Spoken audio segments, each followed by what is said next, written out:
You are about to see the second of 3 films which have been made to help us size up our enemy, Japan.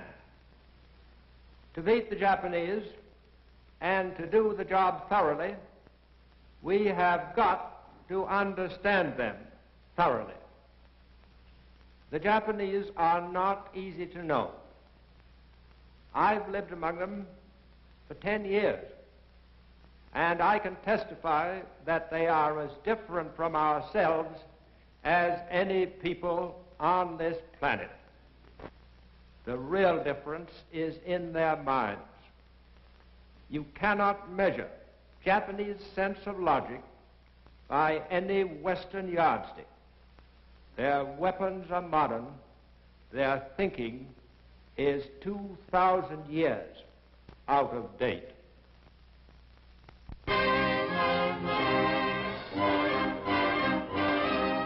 To the 70 million people of Japan, Hirohito, their emperor, is a god through direct descent from the great sun goddess Amaterasu. They believe that he personally owns Japan, its land, its resources, and even themselves. And they believe that it is the right and destiny of Japan's emperors to rule the whole world. To bring about the fulfillment of this destiny and to destroy all nations and peoples which stand in the way of its fulfillment is the sacred duty of Japan's army and navy. The army of Japan is a well-trained, sternly disciplined force of fanatics steeled to reckless courage by a primitive moral code which assures to every man who dies in battle an immortal life among the Shinto gods. Behind the fighting forces stand all the wealth and power and resources of a people whose national dream is to see Tokyo established as the capital of the world. From Tokyo, the Japanese have for over 11 years been carrying on one long, uninterrupted war. Again and again, Western economists have predicted that Japan's economy must soon collapse. But Japan is stronger today than ever before in its history.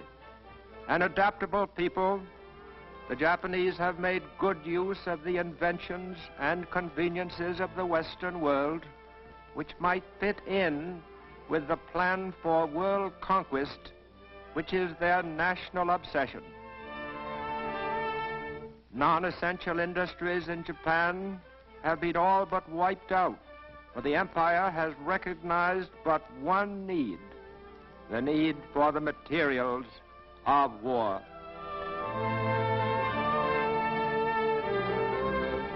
Efforts to hold down prices have failed, and inflation has decreased the purchasing power of the yen.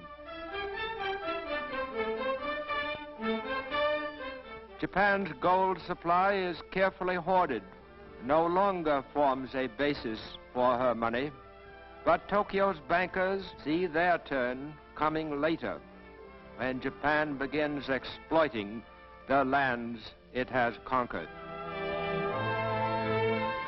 Most eagerly sought securities on the Tokyo Stock Exchange are the shares of government-controlled corporations set up to develop the gold and iron and timber of the Philippines, the abundant rubber and tin of Malaya, the oil and quinine of the Dutch East Indies, all the raw materials needed to make Japan self-sufficient in a war which many of its leaders believe may last a century. Never an inventive or creative people, the Japanese have always depended on the scientific and industrial knowledge of the Western world. And now that they are at war with Britain and the United States, they find their chief source from which to borrow fast-changing production techniques in Nazi Germany.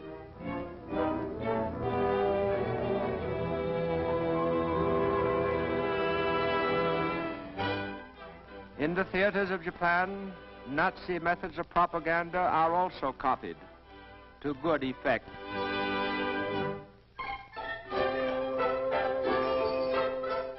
The Nazi concept of total war is highly satisfying to the Japanese mind, for throughout its modern history, Japan has been a totalitarian state preparing for total war. Playing their closely supervised part in total war are Japan's metropolitan newspapers, which ape the great American dailies. Before a stick of type can be set, it must be approved by the Army, the Navy, the police, and the Foreign Office. No story or editorial, no picture or cartoon may be printed which opposes the concept of a Japanese-ruled world. Thus, to the Japanese reading public, the progress of their holy war is an unbroken succession of triumphs. Every disaster becomes a victory, and all news is good news.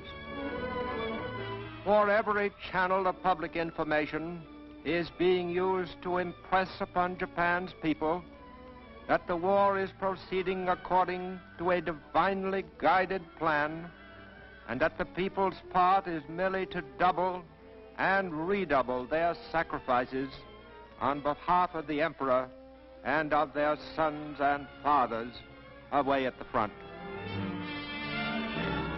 Greatest single source of Japan's fighting men is its peasant population, long used to hard work and self-denial. Toiling from before dawn to long after sunset, the farm family accepts hard work and squalor with the unfeeling stoicism of a disciplined race.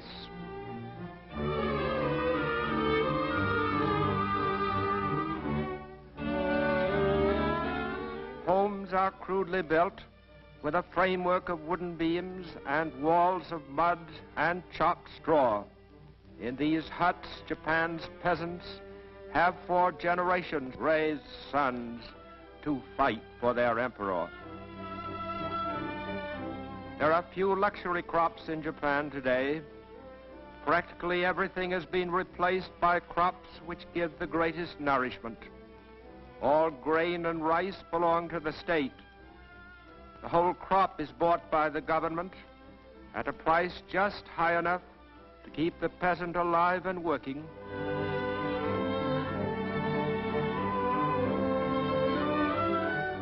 And in a nation where land is the chief source of food and life, no square foot of farmland, however meager, is left untilled. To protect its supply of hardwood, Japan has for years practiced reforestation on a national scale. And today its lumber, like everything else it produces, is going into the war effort in one way or another. To make sure that on the farm not an hour is spent in idleness, no material is wasted. Every rural community produces useful handicrafts.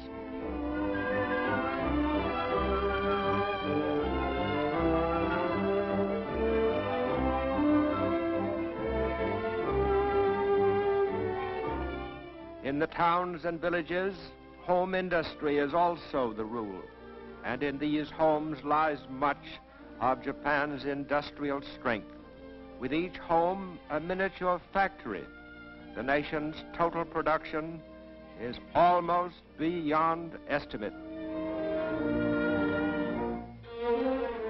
with the same fanatic zeal that inspires the soldiers whom they so devotedly support, the Japanese people are today working for the destruction of the land they fear and hate most of all, the United States, a land which more than any other the Japanese have cause to remember with gratitude and affection.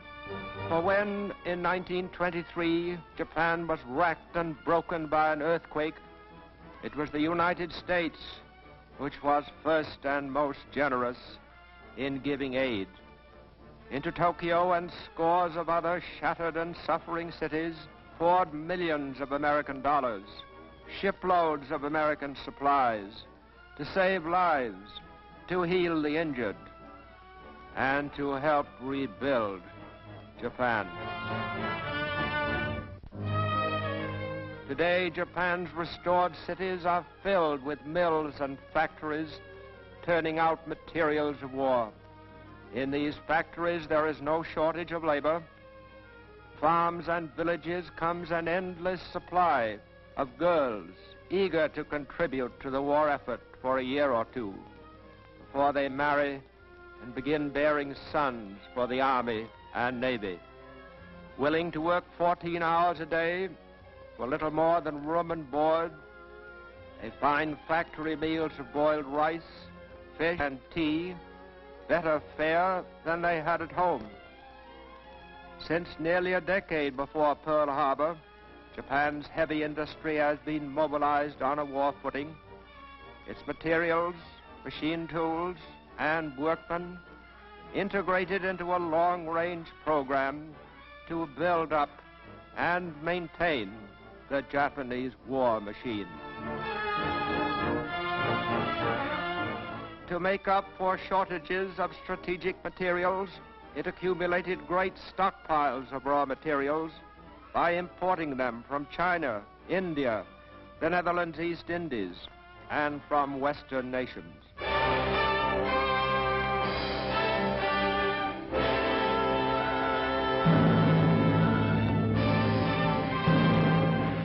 Japan's state religion is Shintoism, which teaches that Japan is a heavenly land, protected by their gods, who have even taken the form of a divine wind, which scattered and confounded enemy fleets. Shinto gods exist in rocks, trees, and rivers, and even the souls of men who have died for their emperor are worshipped as minor gods.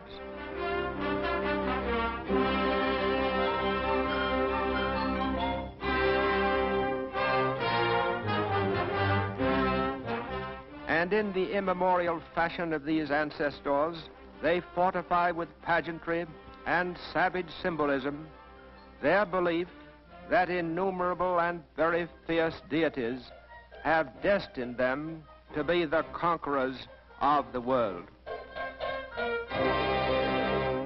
Early in life, Japanese school children learn to feel the proper reverence for national heroes, for by implanting such devotion, the empire is assured of a youth imbued with fanatical courage and militarist ideals.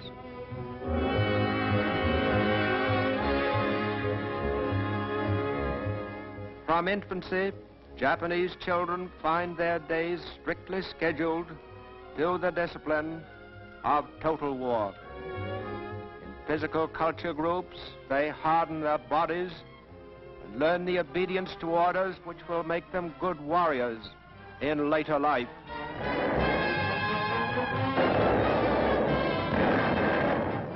By wreaking pitiless destruction upon unarmed cities and their helpless people, and by slaughtering all those who stand in Japan's way, the young Japanese will win honor and grace in the sight of his gods. For they have decreed that it is Japan's destiny to achieve mastery over the whole world, to bring to all peoples the blessings of the samurai code.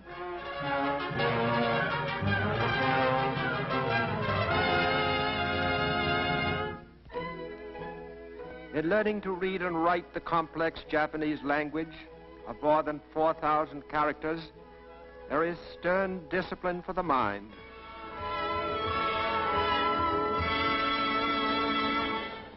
Never are they allowed to forget that the way of Japan is the way of the warrior, and that modern weapons of war are as glorious as the samurai swords with which their ancestors won honor and immortality.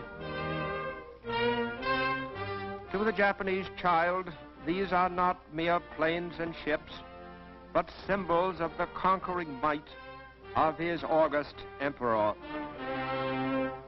As he grows older, the future Japanese soldier devotes a large part of his time to the study of warfare. He learns to submerge his individuality in mass drills and maneuvers which teach him the fundamentals of the life he will soon lead.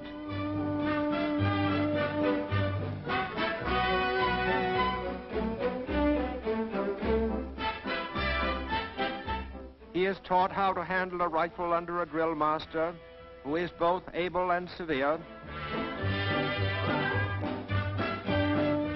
He is trained so that handling a gun becomes second nature to him, in preparation for the time when he will be a full-fledged soldier ready to die for his emperor. Anticipating worldwide expansion, Japan has for years maintained a school of military government and colonial administration, where picked young Japanese learn the approved attitude and method of ruling conquered people in a conquered territory.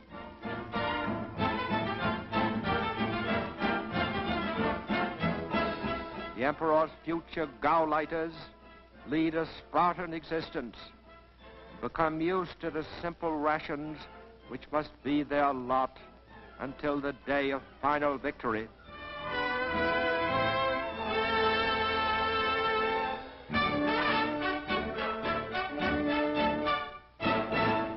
At 17, every Japanese becomes automatically eligible for military service. And on his induction into the army, his years of military training and ingrained discipline begin to serve the nation. Averaging only 5 feet 3 in height and 117 pounds in weight, the Japanese soldier is expected to compensate for his small size by his fanaticism in battle. Under the eyes of an elite corps of officers, the new soldier spends nearly 2 years learning how to take care of himself.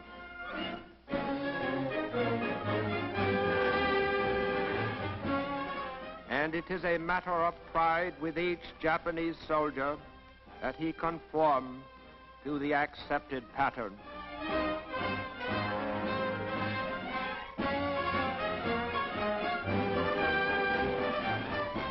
He is taught that the greater the odds are against him, the more glorious will be his death. Building on this foundation of the will to conquer, the Japanese have made good use of the offensive spirit which inspires their people.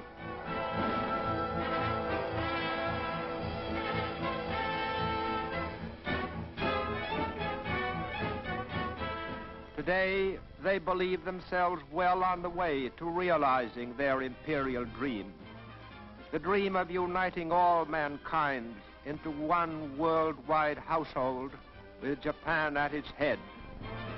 This, then, is the enemy, primitive, murderous, and fanatical. This people, this war machine, this empire can be beaten. But let us make no mistake, for total victory, we must make total sacrifice. Against the madness of Japan, nothing less than all our efforts will suffice to bring peace and security in our time.